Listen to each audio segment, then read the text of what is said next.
Pada tanggal 16 Juli tahun 2020, Universitas Diponegoro telah melaksanakan kegiatan penerjunan KKN Tim 2 tahun 2020. Mahasiswa diterjunkan sebanyak 3.852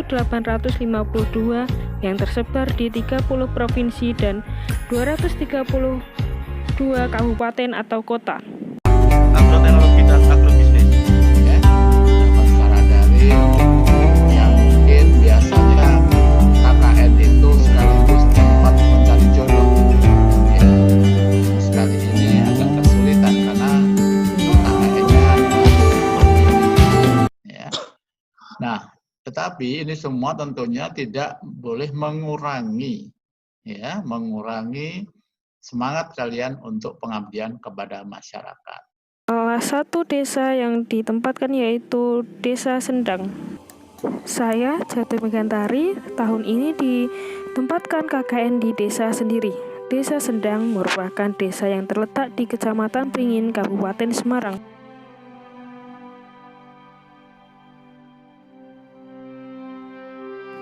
Desa Sendang masih sangat asri, lingkungannya masih sangat sejuk dan masih banyak pepohonan.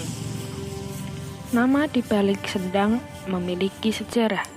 Desa Sendang memiliki sejarah yaitu pada zaman dahulu ada dua pengembara dari Kasunanan Surakarta Hadiningrat bernama Raden Mas Junep dan Raden Mas Sumende yang akan melakukan perjalanan ke Kasultanan Demak Bintoro.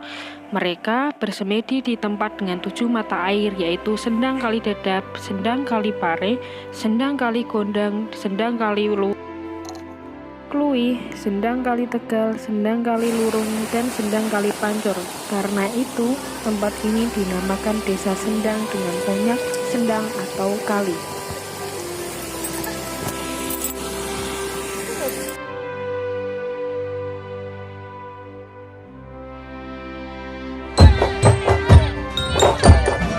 Desa Sendang juga memiliki tradisi khas bernama popokan.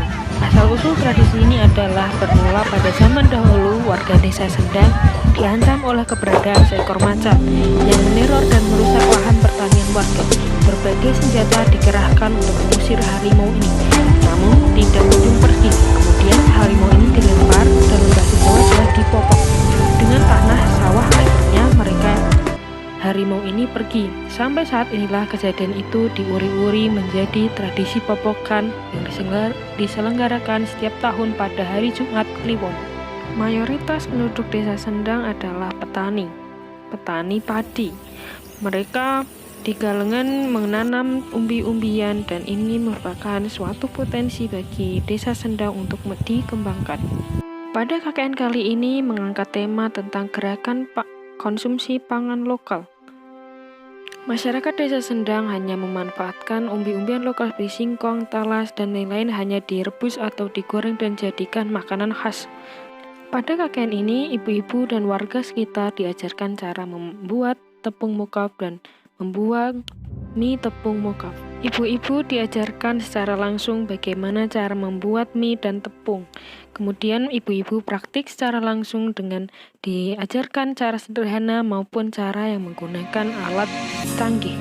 Harapan ke depan masyarakat bisa mandiri tanpa ketergantungan beras sebagai sumber makanan pokok sehingga ketergantungan negara terhadap beras dan juga terigu bisa terkurangi. Selain itu masyarakat juga skillnya menjadi meningkat dan bisa menjadikan modal untuk membangun usaha sehingga perekonomian warga menjadi meningkat dan sejahtera.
selanjutnya yang dilaksanakan yaitu tentang pelatihan cara menyimpan, mengolah, dan mengawetkan makanan skala rumah tangga. Desa Sendang seringkali menghangatkan makanan berkali-kali dan ini adalah sangat membahayakan. Oleh karena itu, edukasi mengenai pengolahan pangan sangat penting di desa ini.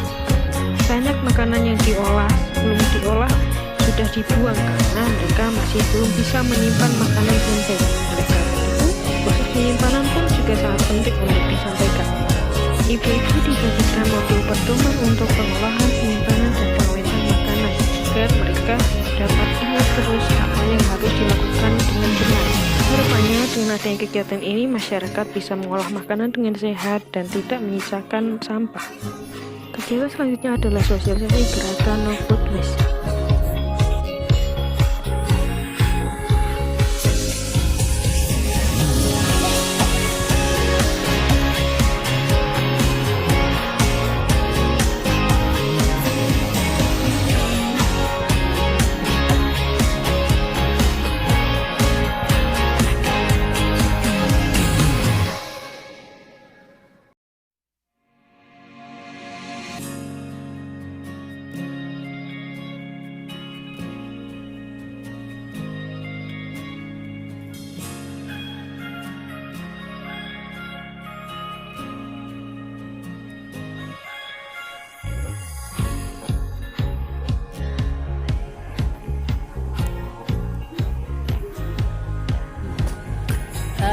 Tanggapan saya sangat memuaskan.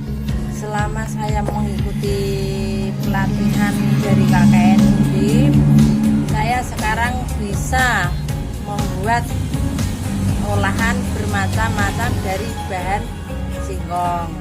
Ternyata singkong itu banyak sekali manfaatnya, bukan untuk cuma cemilan atau makanan ringan aja, tetapi bisa untuk digunakan sebagai mie.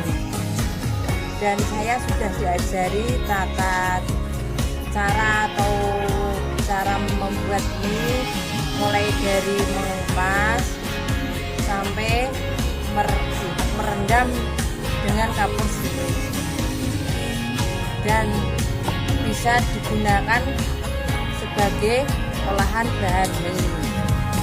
Dan ternyata hasilnya sangat memuaskan dan saya sekarang bisa membuat sendiri. Berterima kasih kepada KKN Undip yang sudah meluangkan waktu kepada saya untuk mengajari membuat mie dari singkong. Semoga tetap bersemangat walaupun dalam keadaan pandemi. Terima kasih. Bagaimana tanggapan Anda mengenai kegiatan pelatihan cara mengolah dan mengawetkan serta menyimpan makanan dengan baik? Saya berterima kasih karena kemarin-kemarin saya tidak tahu bagaimana cara menyimpan makanan atau bahan yang baik dan yang aman. Ternyata kebiasaan saya itu masih salah. Setelah itu saya tahu bahwa ternyata